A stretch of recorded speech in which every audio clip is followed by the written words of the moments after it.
ప్రశాంతంగా రెండే మాటలు గుర్తుపెట్టుకుని వెళ్దాం. ఓకే, హల్లెలూయా. ఎఫెసీయులకు రాసిన పత్రిక 5వ అధ్యాయము 15-16 వాక్యాల్లో ఒక మాట చదువుకున్నాం. దినములు చెడ్డవి గనుక మీరు సమయాన్ని పోనివ్వక సద్వినియోగము చేసుకొనొచ్చు, అజ్ఞానుల వలె కాక జ్ఞానుల వలె నడుచుకొనుడి అన్నాడు. అమ్మా,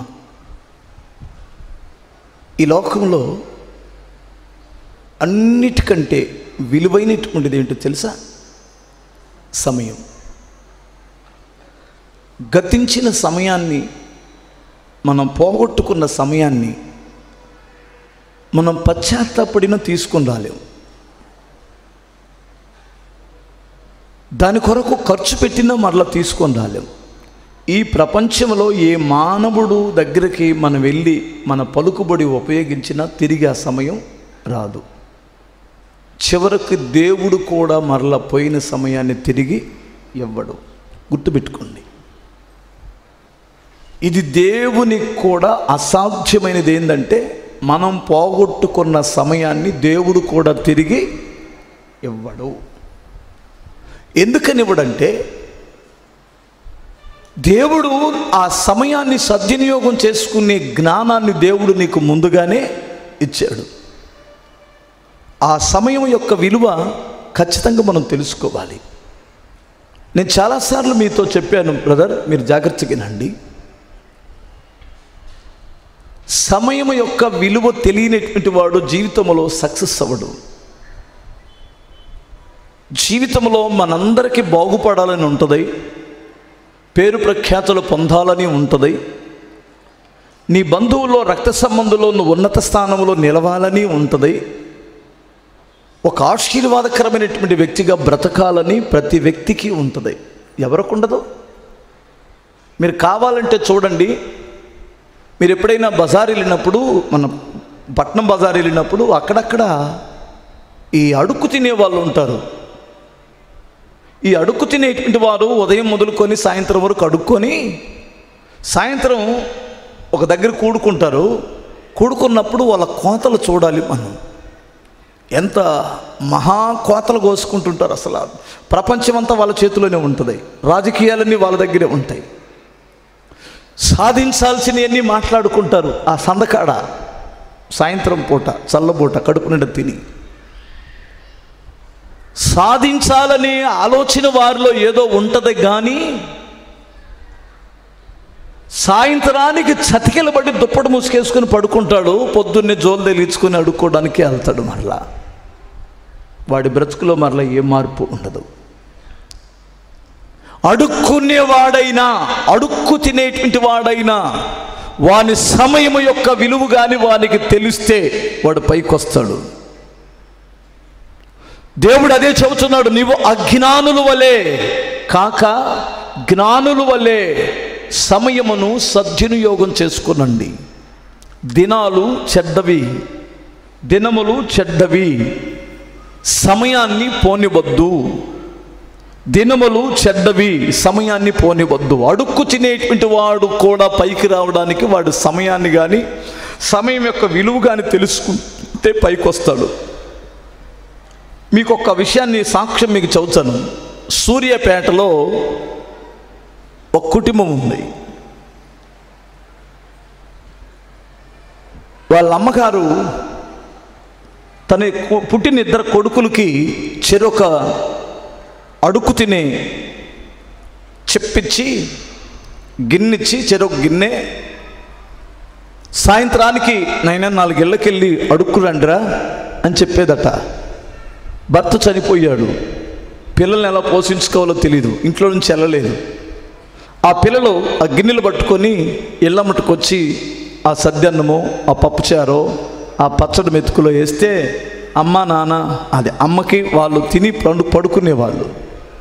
కొంచెం వయసు వచ్చిన తర్వాత వాళ్ళకు ఒక ఆలోచన వచ్చింది, ఈ అడుక్కు తినడం ఎందుకులే, డబ్బులు ఇవ్వరు కదా, అన్నం అయితే పెడుతున్నారు, పని చేసుకుందామని సూర్యాపేటలో ఇటుకలు 2 అంతస్తులోకి 3 అంతస్తులోకి మోయడానికి ఆ పిల్లలిద్దరూ వారి చేతనైన వరకు ఎంతో కొంత కూలిస్తారంటే వెళ్ళారు. ఈ లోపల ఆమె ప్రభువుని తెలుసుకొని ఈ పిల్లలిద్దరం తీసుకొని చర్చికి వెళ్తుంది. ఈ టైంలో వీళ్ళు ఇలాగ జీవనం చేస్తున్నప్పుడు ఒక బిల్డరు వాళ్ళని చూసి, వరే ఇక్కడ చాలా రేటు తక్కువ ఇస్తారు అబ్బాయి, మీరు కానీ హైదరాబాద్ వస్తే మీరు సక్సెస్ అవుతారు, ఆ పని ఎక్కువ దొరికిద్ది, అక్కడికి రండిరా, పని ఎక్కువ దొరికిద్దని చెప్తే అమ్మని ఇక్కడే పెట్టి అన్నదమ్ములు ఇద్దరు హైదరాబాద్ వెళ్ళారు. వెళ్ళిన తర్వాత ఇలాగే వారు ఆ ఇటుకలు మోస్తూ బేల్దారి పని కూడా నేర్చుకున్నారు. మేస్త్రులు అయ్యారు. మేస్త్రులు అయ్యి దాంట్లో ఉన్న లావాదేవీలు తెలుసుకొని ఆ డబ్బుని రూపాయికి రూపాయి దుబారా చేయకుండా జాగ్రత్తగా ఆదివారం చర్చికి వెళ్తారు, నమ్మకంగా దశంభాగం తీస్తారు, దైవజనుడికి పంపిస్తారు.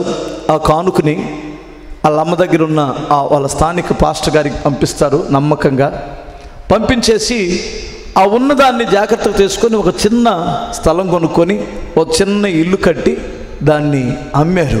అందులో లాభం వచ్చింది. సొంతగా అన్నదమ్ములే ఆ ఇల్లు తయారు చేసుకొని కట్టి అమ్మడం మొదలుపెట్టారు. ఇప్పుడు వారి స్థితి ఎంతంటే కోట్లకు పడిగెత్తిన స్థితిలో దేవుడు వారిని ఉంచారు. ఏ వీధిలో అడుక్కున్నారో అదే వీధిలో చర్చి ఉంటుంది. ఆ చర్చి ఎదురు ఇప్పుడు పెద్ద అపార్ట్మెంట్ కట్టారు. మొన్న భోగి శాంతారావు గారు వాళ్ళ దగ్గరికి ఏదో వెళ్తే అన్నతో చూపిస్తున్నారట, అయ్యా ఇదిగో ఈ ఇంట్లో మేము చెప్పబట్టుకొని బయట నిల్చున్నాం, ఇదే గేటు దగ్గర నేను నా తమ్ముడు, అమ్మా ఏమన్నా ఉంటే ఇమ్మని, ఈ ఇల్లు ఇలాగే ఉంది, దేవుడు మా స్థితిని మార్చాడు అన్నారు.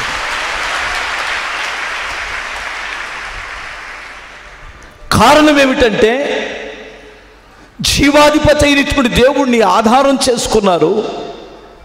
సోమరతనానికి స్వస్తి చెప్పారు. నువ్వు ఎప్పుడైతే సోమరతనగా ఉంటావో, సమయం యొక్క విలువ తెలీదో, నీ మాటలు కోటలు దాటుతాయి. నీ మాటలు కోటలు దాటుతూనే ఉంటాయి. నువ్వు మాత్రం గడప దాటవు. వీడు పొద్దున్న లేచి గడప దాటడం, మాటలు మాత్రం కోటలు దాటుతాయి. మా పాస్టర్ గారులు కూడా, వీడు మోకరించి ఒక గంట ప్రార్థన చేయడు, ఆహా దేవుని సన్నిధిలో కష్టపడడు, కొంచెం చెమట పడితే ఒప్పుకోడు, నిద్ర తక్కువైతే ఒప్పుకోడు, నిద్ర రావాలా, నిద్ర ఫుల్లుగా పోవాలా, సంఘం మాత్రం విస్తరించాలి కదా.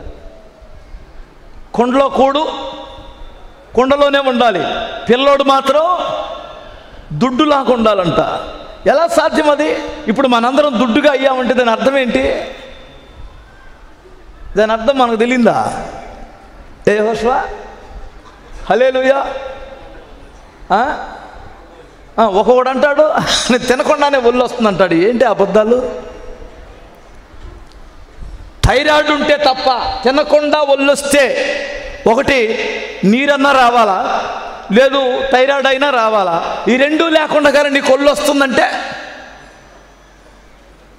గాలికి వస్తుందా? చెప్పరేంటమ్మా? గాలి భోంచేస్తాం, గాలి పీల్చే కొలత ఎట్లా అయిపోతున్నావా? ఏ ప్రవీణ దగ్గరగా స్తోత్రం చెప్పండి ఒకసారి. హల్లెలూయా. దినములు చెడ్డవని గుర్తుపెట్టుకో, సమయాన్ని సద్వినియోగం చేసుకో. సమయం సద్వినియోగం చేసుకునేటువంటి వాడు ఎవడంటే జ్ఞాని. అజ్ఞాని సమయాన్ని వేస్ట్ చేసుకుంటాడు. ఒక చిత్రకారుడు ఒక అద్భుతమైన చిత్రపటం గీశాడు. 3 బొమ్మలు గీశాడట అతడు. ఆ 3 బొమ్మల అర్థాన్ని చెప్పమని వాళ్ళకి ఏదైనా ఒక గిఫ్ట్ ఏది బెస్టో చూడమని పెద్ద మనుషుల దగ్గర తీసుకొచ్చాడు. ఏమిటి వాడు గీసిన చిత్రపటం అంటే 2000 రూపాయల నోట్ల కట్ట ఒకడు చింపి పని ఊదేటట్లు వేసాడు. ఒకటి వచ్చిన వైడూర్యాలు తీసుకొని వెళ్ళి సముద్రంలో, మనం ఇంతకుముందు రాళ్ళు వేసేవాళ్ళం నీళ్లలో, కప్పగంతులని, కప్పగంతుల్లాగేసి వేసేటువంటి నడి సముద్రంలో కప్పగంతులు వేస్తున్నాడు వజ్రాలతో. వీడు ఒక మూర్ఖుడు. ఈరోజు చేయాలనుకున్న పని రేపు చేయడు, ఎల్లుండి చేయడు. సోమరిపోతు ఒకడు. వీళ్ళ ముగ్గురికి ఎవరికి పెద్ద అవార్డు ఇవ్వచ్చు అని తీసుకొని వచ్చాడు ఈ చిత్రపటం గీసిన చిత్రకారుడు. పెద్ద మనుషులంతా, మేధావులంతా చూసి first prize number 1 first prize సోమరికి, 2వ ప్రైజు వజ్రాలు సముద్రంలో వేసిన వాడికి, 3వ ప్రైజు 2000 రూపాయల నోట్లు కట్టదించినటువంటి వాడికి ఖరారు చేశారు. అప్పుడు వాళ్ళకేమి, కొంతమందికి మనబోటి వాళ్ళకి అర్థం కాక, సార్ ఈడు కోట్ల రూపాయలు ఆస్తిని సముద్రంలో వేస్ట్ చేస్తే ఆడు కదా పెద్ద మూర్ఖుడు, చూస్తా నోట్ల కట్టని చింపి ఊదేటువంటి వాడు కదా 2వ మూర్ఖుడు, ఆడెవరికైనా హానికరుడా? ఆడు ఇవాళ లేవాలనుకున్నాడు రేపు లేస్తాడు, ఇవాళ చేయాలనుకున్నప్పుడు రేపు చేస్తాడు. సోమరులో ఆడు పెద్ద లెక్కే ఉందాడు, కొంచెం బద్దకస్తుడు అంతే అని. ఆడికెందుకు మీరు ఫస్ట్ ప్రైజ్ ఇచ్చారు? ఆడు పెద్ద మూర్ఖుడు అంటావా అన్నాడు. అప్పుడు ఆ పెద్దలు ఏం చెప్పారంటే, వరే పిచ్చోళ్ళారా, మీకు అర్థం కావట్లేదు, ఈ మూర్ఖుడు కానీ మూర్ఖత్వాన్ని విడిచిపెడితే ఆ వచ్చిన వైడూర్యాలు మరలా కష్టపడి సంపాదించుకోగలడు. ఈడు మూర్ఖత్వం పోతే పోగొట్టుకున్న వజ్రాలు మరలా తిరిగి సంపాదించుకోగలడు. సముద్రం నుంచి తీయలేకపోయినా మరలా కష్టపడి సంపాదించగలడు. 2000 రూపాయల నోట్ల కట్ట పెద్ద లెక్కే ఉంది, 2 లక్షలు సంపాదించగలడు. పోయిన సమయాన్ని, పోయిన సంవత్సరాలని, పోయిన వయస్సుని ఎలా సంపాదించగలరా? ఆడే పెద్ద మూర్ఖుడు అన్నాడు. ప్రభువు వచ్చి వెళ్ళిపోయిన తర్వాత మీరు గమనించాలి, యాశావు అనేటువంటి ఒకడు ఉన్నాడు. ఆ తరువాత మారు మనసు పొందాలని, అతడు ఆ ఆశీర్వాదము రావాలని ప్రాలాపించి ఏడ్చి మొత్తుకున్నాడట. మారు మనసు పొందడానికి అవకాశం లేకుండా పోయింది. గమనించండి, సమయం ఉన్నప్పుడు సమయాన్ని సద్వినియోగం చేసుకోండి. ఇది యెహోవా దొరుకు కాలము, ఈ కాలములో ప్రభువుని పట్టుకోండి అన్నాడు. నీకు అర్థమవుతుంది కదా? హల్లెలూయా.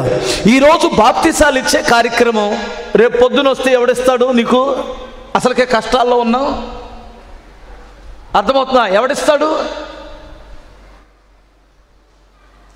ఇది మారు మనసు పొందే టైం, ప్రభువు నీకు దొరికే టైం, ప్రభు వాక్యం దొరికే టైం, దైవ సేవకులు నీకు సమీపాన, నీకు అందుబాటులో ఉన్న సమయం ఇది. నీ ప్రార్థన ఇక్కడి నుంచి ఆలకించే సమయం ఇది. ఒక టైం వస్తుంది, నీ ప్రార్థనలు దేవుని రాజ్యానికి చేరవు. నరకములో ఉన్నటువంటి వాడి ప్రార్థనలు వినరు దేవుడు. ఒక టైం వస్తుంది, సువార్త మూయబడిద్ది. ఒక టైం వస్తుంది, అర్థమవుతుంది, దైవ సేవకులు నీకు ఎవరు బోధించడానికి ఇక్కడ నిలబడరు, దక్కరు, అందరూ వెళ్ళిపోతారు. ఆ తర్వాత నువ్వు మారు మనసు పొంది, ఓ రక్షకుడా, ఓ ప్రభువా నాకు రక్షణ ఇవ్వండి అంటే కుదరదు. అందుకని మీరు అజ్ఞానులు ఎలా బ్రతుకుతున్నారో లోకములో, ఆ అజ్ఞానుల వలె, ఏమండి, జ్ఞానము లేనిటువంటి వారు ఎండి బంగారాల కొరకు పాకులాడినట్లుగా, అర్థమవుతండి, లోక సంబంధమైనటువంటి వాటి కొరకు పాకులాడినట్లు మీరు పాకులాడొద్దు. దేవుని రక్షణను కాపాడుకోండి అని దేవుని యొక్క ఉద్దేశం. హల్లెలూయా. 2 చేతులు చెప్పగలరా? సమయము యొక్క విలువ యేసయ్య గ్రహించాడు. మీరు గమనిస్తే స్తోత్రం చెప్పండి. సమయం యొక్క విలువ యేసయ్య గ్రహించాడు. ఏమిటంటే, దానికి ముందు ఒక చిన్న వాక్యాన్ని చదవండి. 90వ కీర్తన 12వ వాక్యం ఒక మాట చూడండి ఎవరైనా. దేవా మాకు జ్ఞాన హృదయమును కలుగునట్లు చేయుము, మా దినములు లెక్కించుటకు మాకు నేర్పుము. ఎవరు చేశారు ఈ ప్రార్థన? మోషే. మా చెల్లి తమ్ముడు అందరూ వినాలి. దేవా మాకు జ్ఞాన హృదయాన్ని కలిగించు, మా దినములు లెక్కించున్నట్లు మాకు నేర్పించుము అన్నాడు. మన దినాలు లెక్కించే జ్ఞానం మనకు కావాలి. చూడండి, మీరు గమనించండి ప్రియులారా, ఒకసారి మీరు వినండి. మనకు పుట్టినరోజులు చేసుకుంటున్నాం. 35వ పుట్టినరోజు, 41వ పుట్టినరోజు, 50వ పుట్టినరోజు గ్రాండ్ అంట. ఏంటి ఒరిగింది నీకు? 50వ పుట్టినరోజు చేసుకునే ముందు ఒక పని చెయ్యి. 50 సంవత్సరాల్లో నువ్వు సాధించింది ఏందో ఒకసారి చెప్పు. 25వ పుట్టినరోజు కుర్రోడివి, 25 సంవత్సరాలు కిందకు వచ్చినాయి. ఎవడు నవ్వుతున్నాడు భలేగా? ఏం చేయించావు? బిర్రు ప్యాంట్ వేసుకొని వెనక ఇది సాధించాడు.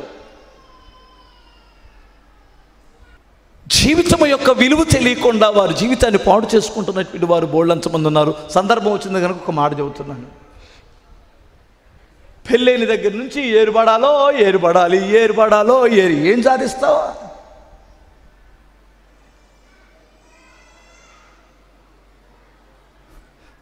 నా కోడలు నా కొడుకు ఏరుగా ఉండాలని ఎంతమంది కోరుకుంటున్నారు?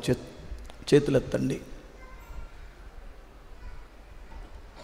నా కూతురు అల్లుడు ఏరుపడాలని ఎంతమందికి ఇష్టం? అందరికీ ఇష్టమే. దరిద్రపు ఆలోచన అది. నీ కొడుకు కోళ్ళ మాత్రం నీతో కలిసి ఉండాలి, నీ కూతురు అల్లుడు మాత్రం ఏరుపడాలి కదా? అదే కదా స్వార్థం.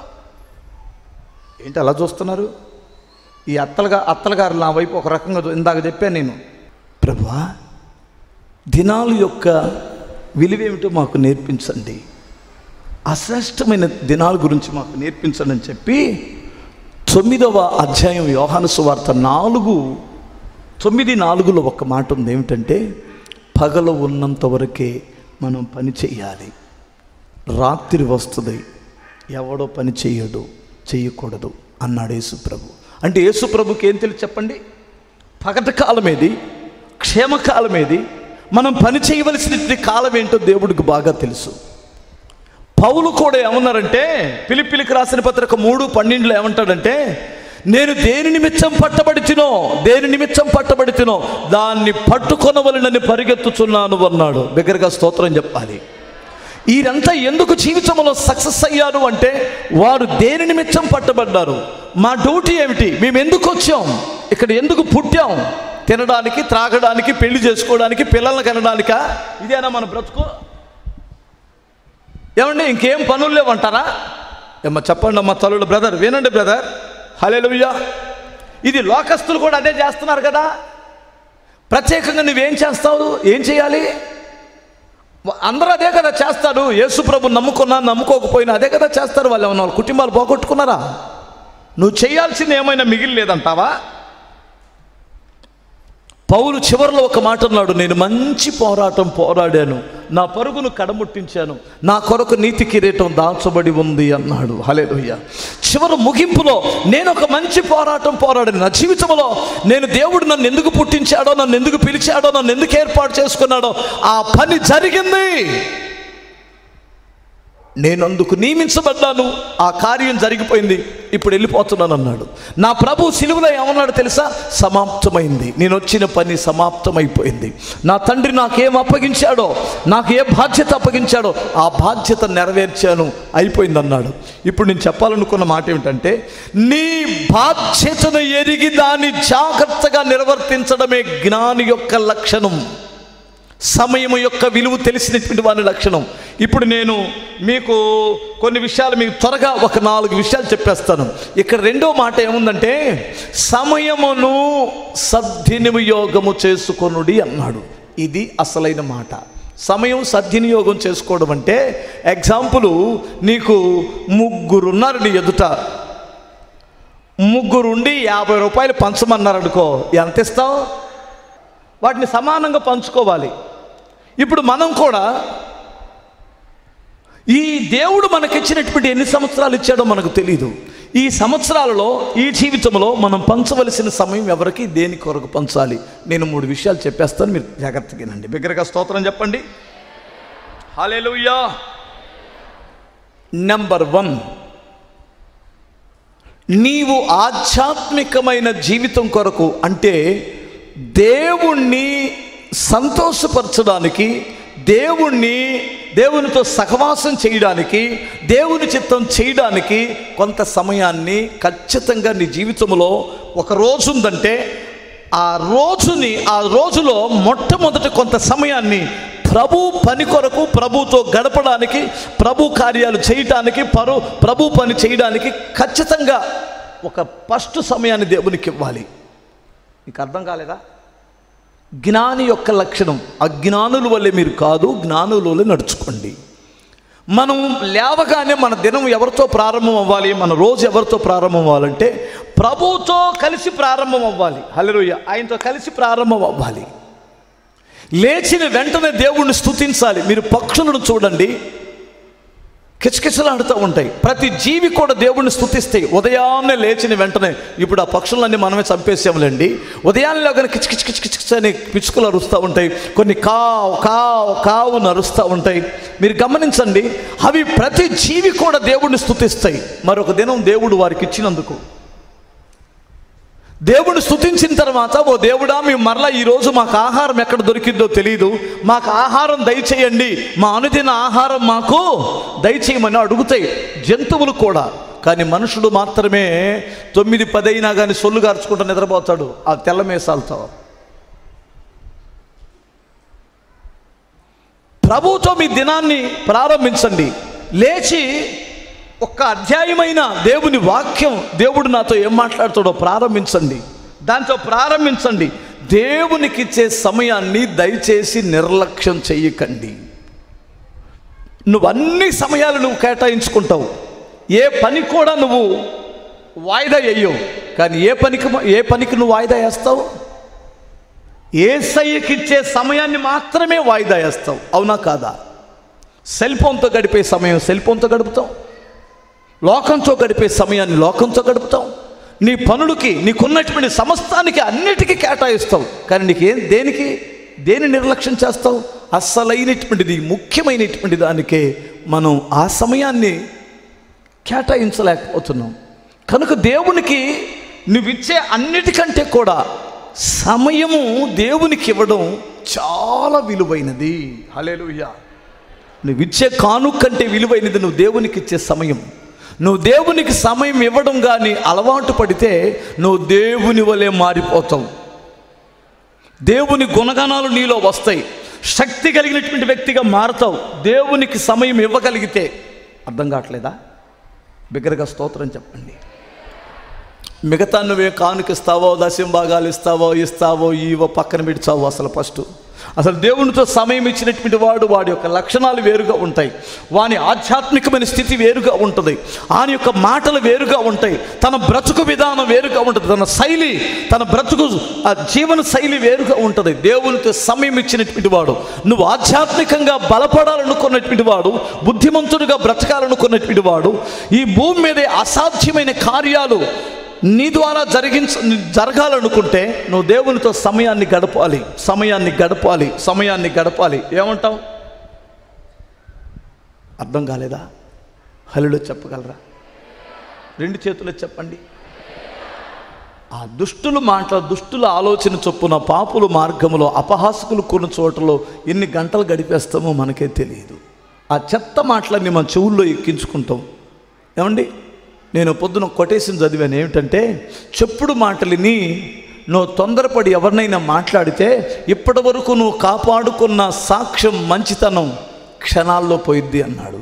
అందుకని ఎవరో ఒకరు మన దగ్గరికి వచ్చి చెప్పుడు మాటలు వింటారు, దాన్ని మనం నమ్మేసి థాట్ ఎగురుతాం, అయిపోతాం, మన సాక్ష్యం పోయిద్ది, మన మంచితనం పోయిద్ది. ఎందుకంటే ఆ వచ్చి చెప్పినటువంటి మాట అది నిజమో ఒట్టిదో మనకి తెలియదు. అర్థం కాలేదా? హల్లెలూయా చెప్పండి. ఇంకొకసారి చెప్పండి. దేవుని కొరకు ఇచ్చే సమయం, మందిరంలో గడిపే సమయం, ఇది అద్భుతమైన సమయం. దేవుని అభిషేకం నీ మీదకి దిగొస్తున్న సమయం. దేవుని పని కొరకు ఒక సమయాన్ని కేటాయించండి. సువార్తను ప్రకటించడానికి. దుర్వార్తను కదా చాలామంది మోసుకొని వెళ్తారు, కొంపగా శుభవార్తను మోసుకొని వెళ్ళేటువంటి వారు అతి తక్కువ మంది ఉంటారు. దుర్వార్తను అందరూ మోసుకొని వెళ్తున్నారు. కానీ మనమేం మోసుకొని వెళ్దాం? ఒక శుభవార్తను మోసుకొని వెళ్ళు. ఇప్పుడు ఈరోజు నువ్వు చర్చికి వచ్చావు, నీ ఇంటి పక్కన ఎవరో నామకార్థపు క్రైస్తవులు ఉన్నారు, అమ్మ ఉపవాస ప్రార్థనలు జరుగుతున్నాయి, మహిమకరంగా జరుగుతున్నాయి, ఒకసారి వచ్చి ఒకరోజు ప్రార్థనలో పాల్గొనండి అంటే దేవుని ఆత్మ వారిని తాకితే వారు రక్షణ పొందుతారు కదా, వారు ఆశీర్వదించబడతారు కదా. వారిని పిలవకూడదా? తప్ప? నేరం అండి? అన్ని జనులు ఎవరైనా ఆశపడుతున్నారే, పిలవకుండా మనం వెళ్ళకూడదు అనుకునే ఫీలింగ్స్ అన్ని జనులకు ఉంటాయి. పిలిస్తే మొహమాటానికైనా వస్తారు, ప్రభు దగ్గరికి వస్తారు, దేవుని వాక్యం వింటారు. ఒక సమయం, కొంత సమయం వారికి కేటాయించకూడదా? నువ్వు అజ్ఞానివా, జ్ఞానివా? దినములు చెడిపోయినాయే, నాశనకరమైన తెగులు వస్తుందే, యుద్ధాలు వస్తున్నాయే, భూకంపాలు వస్తున్నాయే, ప్రకృతి భయంకరమైనటువంటి పగబట్టినట్లు ప్రవర్తిస్తుందే మానవుడి మీద. ఈ దినాలన్నీ ప్రభు రాకడికి సూచనగా లేవా? దయచేసి ఇప్పటికైనా నువ్వు దేవుని పని చెయ్యి. ఈ బండలు, మీరు కూర్చున్న బండలు పోయిన ఆదివారం ఉన్నాయా? ఉన్నాయండి? లేవు కదా. ఈ వారంలో ఎక్కడి నుంచి వచ్చింది? ఇంత పెద్ద హాల్కి బండలు ఎటువంటి సామాన్యమైన పని అనుకున్నారా? స్త్రీలు, పురుషులు రెక్కల ముక్కలు చేసుకొని కష్టపడ్డారే. ఎప్పుడైనా దేవుని పనిలో నువ్వు ఎప్పుడైనా పాల్గొన్నావా? అసలు నీకు అలవాటు ఉందా? ఒకసారి ఆలోచించండి. హల్లెలూయా చెప్పగలరా? మీరందరూ ప్రభువుని నమ్ముకున్న బిడ్డలే. సరే, ఈ పని తీసి పక్కన పెట్టు. ఇదే సమయం ఎవరైనా చర్చిలో పని జరుగుతుంది, మీటింగ్ జరుగుతున్నాయి, ఇదే సమయం ఇప్పుడు ఇక్కడ వంట చేస్తారు, వడ్డిస్తారు. అదే పని నేను అనటం లేదు, అదే పని చేయమని నేను అనటం లేదు. ప్రభువా, తెల్లారగట్ల వెళ్ళి వాళ్ళు వంట చేశారు, వడ్డిస్తారు, అక్కడ బండలు వేశారు, సున్న పని చేస్తున్నారు. ఈ సమయంలో నేను నా పేటలో ఒక 10 ఇళ్ళకి వెళ్ళి యేసయ్యని గురించి చెబుతాను నాయన. ఇన్ని వాళ్ళకి ఎప్పుడైనా నిర్ణయం తీసుకున్నావా? ప్రభువా, నేను మన పిల్లలు చర్చికి వచ్చే పిల్లలండి, ఈ చుట్టుపక్కల పేటల నుండి ప్రతిరోజు కూడా స్త్రీలు వచ్చారండి, ప్రతిరోజు పురుషులు వచ్చారండి పని చేయడానికి. రానుపోయి 20, పోను 20 ఛార్జీలు. ఒక్క ఆదివారం రావడానికి 20 రూపాయలు ఛార్జీలు అవుతున్నాయి. 3 వారాల తర్వాత వస్తాను అని నెలకోసారి వచ్చేటువంటి వారు ఉన్నారు. ప్రతిరోజు వచ్చి పనిచేసి రెక్కల ముక్కలు చేసుకొని పనిచేసి ఛార్జీలు పెట్టుకొని మళ్ళీ తిరిగి వెళ్తున్నారు. నాకు ఆశ్చర్యం, వాళ్ళ డబ్బులు ఎన్ని అయిపోతాయి? ప్రతిరోజు ఇక్కడికి రావడం అంటే మామూలు విషయమా? ప్రభు, వాళ్ళు అంత కష్టపడుతున్నారే, నేను ఛార్జీ పెట్టుకొని ఆ పక్క పేటకి వెళ్ళి నలుగురికి సువార్త చెబుతాను.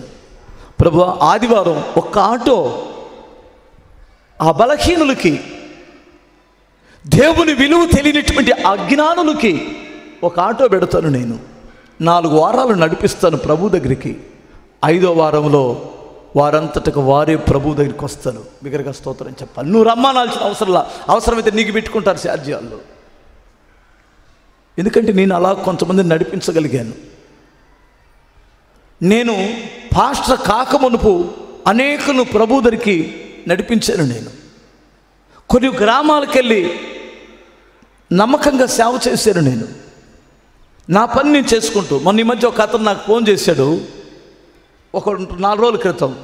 అన్నా, మరే మా ఊరిలో పాస్టర్ గారికి సరిగ్గా జరగటం లేదన్నా, ఏమన్నా సహాయం చేస్తారా అన్నాను. ఎందుకని జరగట్లేదు అన్నాను. లాక్డౌన్ అన్నా అన్నాడు. ఏంటి అబద్ధాలు? లాక్డౌన్ ఎప్పుడో తీసేశారు, మా చర్చి కూడా జరుగుతుంది. జూన్ 13 నుండి జరుగుతుంది కదా ప్రార్థనలో, మేము పెడుతున్నాం. లాస్ట్లో స్టార్ట్ చేస్తే నీకెందుకు అది కాదన్నా, కొంచెం ఒరే మయ్యా, నీకు దండం పెడతాను, ఒక మాటను. ఎంతకాలం ఒకటి మీద నువ్వు ఆధారపడి బ్రతుకుతావు? ఈ మ్యాచెస్ అనేటువంటి వాడు ఒకసారి ఇచ్చాడు అనుకో, నేను ఇస్తాను. లాక్డౌన్లో కొంతమందికి సహాయం చేసాం. నువ్వు ఎప్పుడూ కాకిపిల్లలాగా నోరు తెరడం మానేసి అక్కడ ఉన్నటువంటి వారికి ఒకటి నేర్పించు. ఏమిటంటే 6 రోజులు పని చేయమను, 7వ రోజు సువార్తను ప్రకటించమను. ఆ సంఘము నిన్ను పోషించే స్థితికి వచ్చిన తర్వాత ఆ సంఘం మీద బ్రతుకు. అడుక్కు తినటానికి అలవాటు పడొద్దు. నీ దేవుడు రోషము గల దేవుడని గుర్తుపెట్టుకో. జరగకపోతే దేవుని నామానికి అవమానం రాదు. ఇతరులను నువ్వు అడిగితే, అయ్యా నేను పాస్టర్ని అయ్యానండి, మరి జరగటం లేదండి, ఈరోజు అన్నం వండుకోలేదండి, పేబు పిలిచాడండి, మరి ఏం చేస్తావండి, పిలుపుకు లోబడి మరి అన్నం జరగట్లేదండి, ఏదైనా స్తోత్రం. ఈ నాటకాలు నాకు మహాకోపం. ఒక్కొక్క పాస్టర్ గారు అడగకుండానే కొంప తిరుగుతుంటాడు. ఎందుకు వెళ్తున్నాను? వాళ్ళ విశ్వాసుల దగ్గరికి ఎందుకు వెళ్తున్నావు? వాళ్ళు ఏరే చర్చికి వెళ్ళేటువంటి వారు కదా, వాళ్ళు ఏరే సంఘస్థులు కదా, నువ్వు వాళ్ళ దగ్గరికి వెళ్ళి ఎందుకు పిస్తా వేస్తున్నావు? వాళ్ళ దగ్గర టీ తాగడానికి నీకు మనసు ఎలా వస్తుంది? వాళ్ళ దగ్గర టిఫిన్ చేయడానికి నీకు ఎలా మనసు వస్తుంది? ధైర్యంగా చెబుతున్నాను నేను, హల్లెలూయా. వారంతటికి వాళ్ళు చర్చికి వస్తే తప్ప నేను ఏరే చర్చికి వెళ్ళే వాళ్ళ ఇంటి దగ్గర కూర్చొని టీలు తాగటం, టిఫిన్లు చేయటం, అన్నం తినటం ఎప్పుడైనా చేశానా? ఇప్పుడు మీరు కొంతమంది ఇక్కడికి వచ్చి ఉండొచ్చు, నేను ఎప్పుడైనా మీ ఇళ్ళకి వచ్చి చేశానండి? ఎందుకంటే ఆ సమయం దేవుని పాదాలు పట్టుకుంటే అద్భుతాలు జరుగుతాయి. సేవకులు ఎవరైనా వింటుంటే దయచేసి గమనించండి, బిగ్గరగా స్తోత్రం చెప్పాలి. నీ దేవుడు సర్వశక్తి గల దేవుడు, రోషము గల దేవుడు. ఆయన నామానికి అవమానకరంగా ప్రవర్తించొద్దు. నువ్వు దేవుని పని ఉన్నప్పుడు దేవునితో సమయం కేటాయించండి. దేవుడు ఆ సమయానికి తగిన ప్రతిఫలం దేవుడు విశ్వాసులకైనా, పరిచారకులకైనా, సేవకులమైన మాకైనా ఖచ్చితంగా ఆ జీతం దేవుడిస్తాడు. ఎంతమంది నమ్ముతారు? ఇంకొక విషయం, నువ్వు సద్వినియోగం చేసుకోవడం. దేవునికి మొదట సమయం ఇస్తే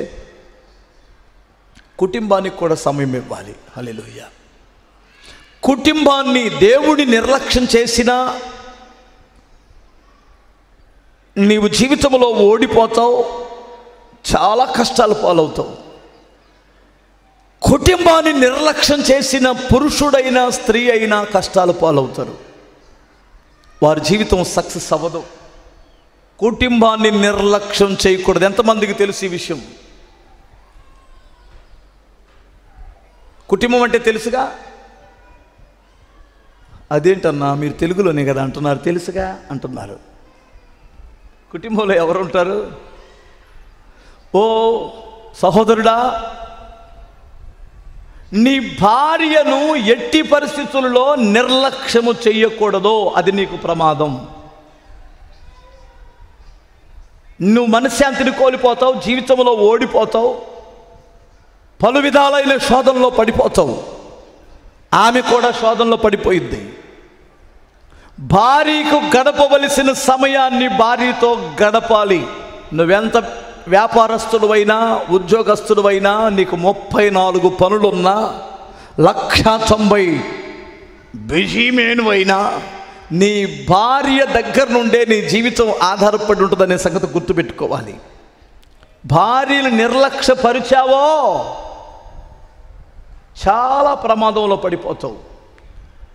నిర్లక్ష్యపరచకుండా పొద్దుగూకులు ఆమెతోనే ఎదురుగా కూర్చున్నావో సిగ్గులేనోడు అవుతావు.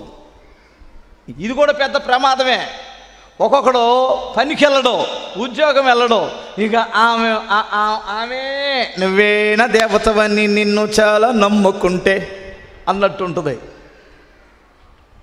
అసలు ఎవడని ఎత్తుకొని పోతాడేమో గద్దలాగా అనే భయం ఒక్కొక్కడికి, మహాభయం. విపరీతమైన అనుమానం అంటారు దాన్ని, విపరీతమైన ప్రేమ అంటారు దాన్ని. ప్రేమ ఉండాలి కానీ విపరీతమైన ప్రేమ ఉండకూడదు.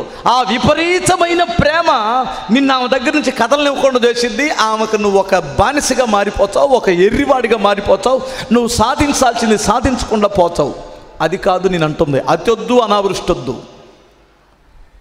సమయాన్ని గడపండి. నేను మొన్న మధ్య వార్తల్లో విన్నాను, ఒక అబ్బాయికి 1,90,000 రూపాయలు జీతం, హైదరాబాద్లో పనిచేస్తాడు. ఆ అమ్మాయి ఏరే వాడితో సంబంధం పెట్టుకుంది, తన ఫ్రెండ్తోనే. ఇతను ఏరి కోరి ఇష్టపడి ప్రేమించి పెళ్లి చేసుకున్నాడు. ఆ అమ్మాయిని ప్రేమించి పెళ్లి చేసుకున్నాడు. ఈడు తన బెస్ట్ ఫ్రెండే ఆ అమ్మాయితో అక్రమ సంబంధం పెట్టుకున్నాడు. ఆ సంగతి వీడికి లేటుగా తెలిసింది. వీడు బయటికి చెప్పుకోలేక, ఎవరితో మాట్లాడలేక, అమ్మా నాన్నతో కూడా చెప్పుకోలేడుగా ఇలాంటి బాధలు. ఎరా నువ్వే ఇష్టపడి చేసుకున్నావు అంటారు. సరే ఆ అమ్మాయిని అడిగాడు పర్సనల్గా, అసలు నేను నీకేం తక్కువ చేశానని నా ఫ్రెండ్తో నువ్వు సంబంధం పెట్టుకున్నామని అడిగాడు. ఆమె ఏమన్నదంటే, నువ్వు పొద్దున్న లేచిన దగ్గర నుంచి ఉద్యోగం అంటావు, ఇంటి దగ్గరికి వచ్చిన తర్వాత ల్యాప్టాప్ ముందు పెట్టుకొని అదే వర్క్లో ఉంటున్నావు. నాకు ఒంటరితనం అనే ఫీలింగ్ వచ్చింది. ఆ టైంలో నీ ఫ్రెండ్ నాకు దగ్గరయ్యాడు, నాకు సమయాన్ని గడిపాడు నాతో అని చెప్పింది. వాడు తెలివైన పిల్లోడు. టాట్ నరుకుతా పొడుస్తాను అనకుండా, అది నిజమే కదా, నేను చేసిన పొరపాటు ఉంది, సరే ఇప్పుడు నేను ఇక్కడ ఉంటే తట్టుకోలేను, అయితే నువ్వు బెంగళూరు వెళ్ళు, బెంగళూరులో జాబ్ చేసుకుంటా ఉండు, నేను ఇక్కడ హైదరాబాద్లో ఉంటాను, నేను వారానికి ఒకసారి వస్తాను అన్నాడు. వెళ్ళిన తర్వాత హైదరాబాద్లో కూడా ఆ అమ్మాయి అది కొనసాగిస్తూనే ఉంది. ఎందుకంటే ఆడి ఫ్రెండ్కి ఉద్యోగం సద్యోగం లేదు, పచ్చేదవాడు. బెంగళూరు కాదు ఇంకే ఊరైనా ఇల్లు వస్తుంటాడు వాడు. చూసి ఇక ఏం మాట్లాడకుండా వచ్చి సూసైడ్ నోట్ రాసి నా చావు కారణం నా భార్యను చనిపోయాడు. అంతకుముందు కూడా చెప్పాను మీకు, దయచేసి మీరు గమనించాలి. అప్పుడు పోలీసులు ఎందుకు వీడు తెచ్చాడో ఎవరికి అర్థం కావట్లేదు, పూర్తి ఎంక్వైరీ తీస్తే అప్పుడు కానీ అలా జరిగింది. నేను ఎందుకు ఇప్పుడు ఈ విషయాన్ని చెబుతున్నానంటే, అతడు తన భార్యతో గడపవలసిన సమయాన్ని గడపనందున ఆమె గడప దాటిందని ఆమె చెప్పింది. ఒక్కొక్కడు ఏరే వాళ్ళతో సమయం గడుపుతుంటాడు, భార్యతో గడపడు. స్త్రీలు కూడా నీ భర్తను ఎప్పుడైతే తనకు ఇవ్వవలసిన సమయాన్ని ఇవ్వవో నీకు 190 పనులు ఉండొచ్చు, అవన్నీ చెప్పొద్దు. నాకు ఇంట్లో పిల్లలు ఉన్నారు, అత్తమామలు ఉన్నారు, ఇల్లు తుడుచుకోవాలి, అన్నం వండాలి, అర్థమవుతుందా, నాకు ఎన్ని పనులు, బట్టలు ఉన్నాయి, బట్టలు ఉతకాలి, ఆరేయాలి. ఈ మాటలు పక్కన పెట్టు. నీ భర్తకి ఇవ్వాల్సిన సమయము నువ్వు ఇవ్వకుండా కానీ సాత్రం ప్రైజులు దేవా నువ్వే నా భర్తగా కంచె నిన్నే కదా కంచిగా పెట్టాడు దేవుడు. అర్థం కాలేదా? ఆడు కంచె దాటకుండా నిన్ను ఇచ్చాడు దేవుడు, నువ్వే కంచె.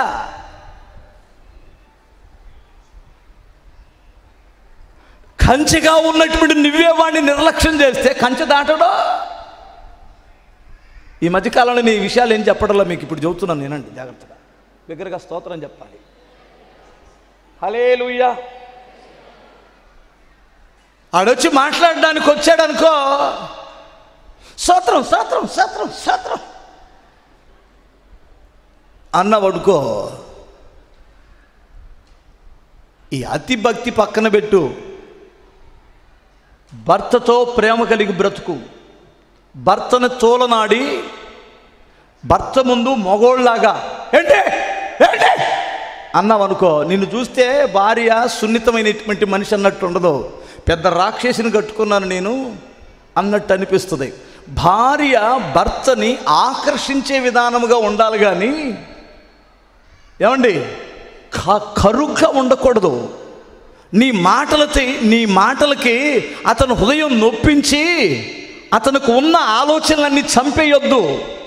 ఇంకేమనుకోవద్దు మీరు, ఇలాంటి విషయాలు కూడా చెబుతున్నానని. అతని ఆలోచనలు నీ మీదకు వచ్చేటట్లు చేయండి, అప్పుడు నీ కుటుంబం దీవెనకరంగా ఉంటుంది. భర్తతో గడపవలసిన సమయాన్ని నువ్వు ఎప్పుడైతే నిర్లక్ష్యం చేస్తావో ఆడు ఏరే సమయానికి అలవాటు పడతాడు. ఆ తర్వాత నీ కుటుంబం చిన్నాభిన్నమైపోయింది. జాగ్రత్త.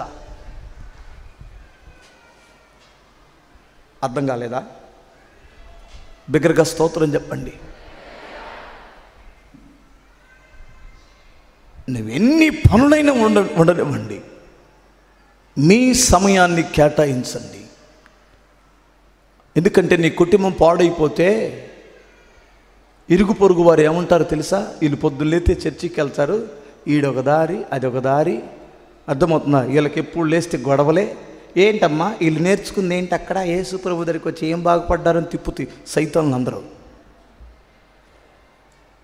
ముందుగానే పసిగట్టండి, నిర్లక్ష్యపరుచుకోకండి కుటుంబాన్ని. అన్యోన్యతను పంచండి, ప్రేమను పంచండి. అర్థమవుతుంది. ఇంకా ఒక మాట మీరు స్త్రీల కూటంలో నేను చాలాసార్లు చెప్పాను, స్త్రీలకు ముఖ్యంగా నీ భర్త నీలో శుభ్రత కోరుకుంటున్నాడు అనే సంగతి గుర్తుపెట్టుకో. శుభ్రంగా ఉండాలని కోరుకుంటున్నాడు నీ భర్త నీ దగ్గర. ఒక్కొక్క అక్క అసలు తలకాయ దోదో రోత మనిషి, శుభ్రత ఉండదు, పాడుండదు, చెమట కంపు మనిషి. ఏమనుకోవద్దు. ఒక్కొక్కడు ఉన్నాడా, అది నోరో తెలిసిన సమాధో తెలియదు, కంపు, ఆ లోపల పొగాకంతా ఇరుక్కుపోయి ఉంటుంది. ఆ లోపలంతా అదేంటిరా, దాని పేరు ఏంటంటే ఏంటి రకరకాల నవ్వులుతారు. ఆ పళ్ళు సగం అరిగిపోయి ఇరిగిపోయి ఈ నవిలే దరిద్రపు దాని దెబ్బకి నోరు తెరిస్తే సమాధి తెరిచినట్టే. శుభ్రం చేసుకో నోరు.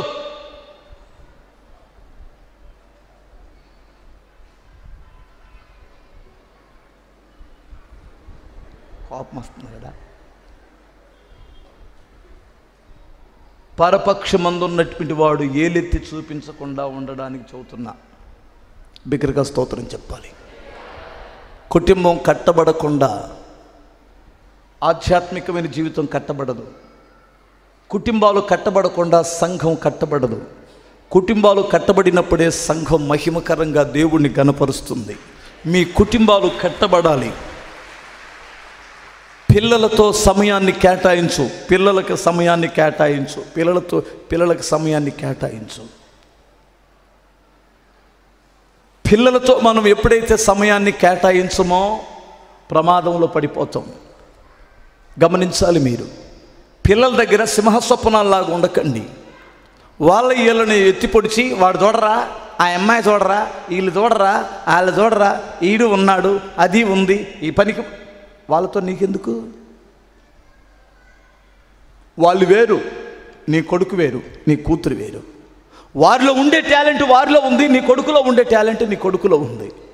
ఎప్పుడు మీ పిల్లలని ఎదట వ్యక్తులను చూపించి కించపరిచి తిట్టకండి. నీకు దండం పెడుతున్నాను. నువ్వు ఒక తండ్రిగా ఒక తల్లిగా వాళ్ళ టాలెంట్ చూడరా, వాళ్ళు చూడరా, వీళ్ళు చూడరా, వాళ్ళు చూడరా అని అన్నావు, ఓకే.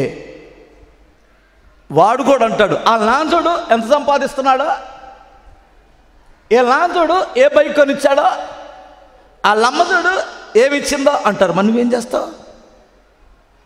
నువ్వు ఇతరులను చూపించినప్పుడు నిన్ను కూడా చూపిస్తారు కదా. అర్థం కాలేదా?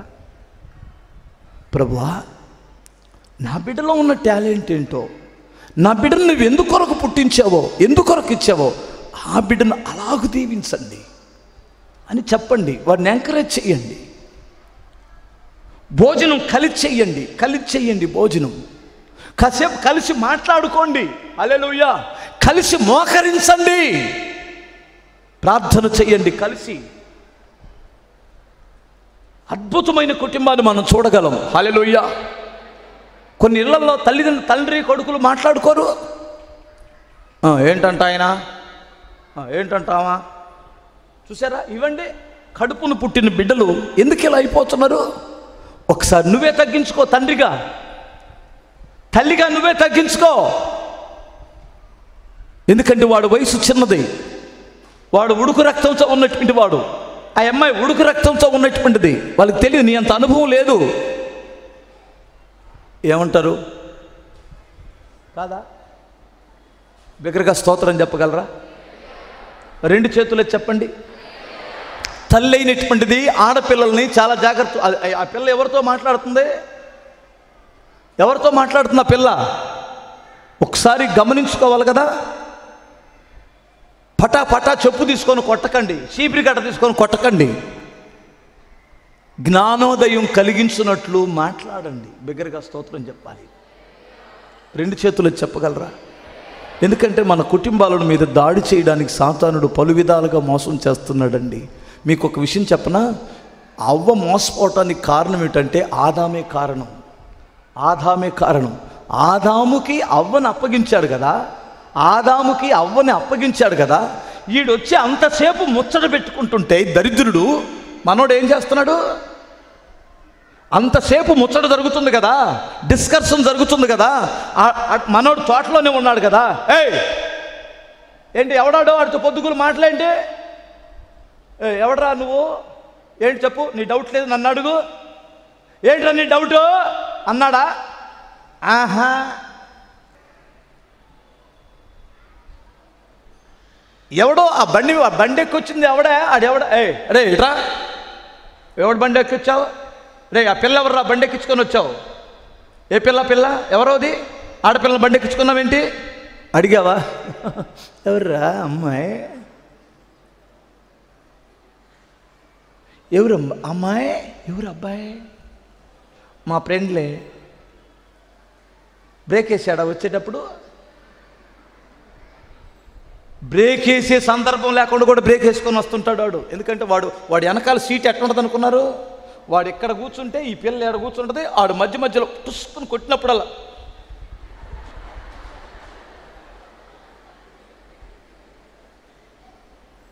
క్రైస్తవ పిల్లలమని ఎరిగి వారిని అబ్జర్వేషన్ చేస్తూ వారితో సమయాన్ని గడిపి వారికి జ్ఞానబోధన బోధించి జ్ఞానమంతురాలు తన ఇంటి వారి నడతను బాగుగా కనిపెట్టును అన్నాడు. బిగ్గరగా స్తోత్రం చెప్పాలి. ఇంకొకసారి చెప్పగలరా? ఏమనుకోవద్దు. ఇప్పుడు నేను దేవునితో సమయం గడపాలి, తల్లిదండ్రులతో కూడా ఒకసారి సమయం గడపాలి కదా. హల్లెలూయా. తల్లిదండ్రులతో ఒకసారి, మీ అమ్మ నాన్న ఉన్నారు కదా, మీ అత్తమామలు ఉన్నారు కదా, ఎప్పుడైనా కూర్చొని కాసేపు రెండు నిమిషాలు కూర్చొని మాట్లాడు.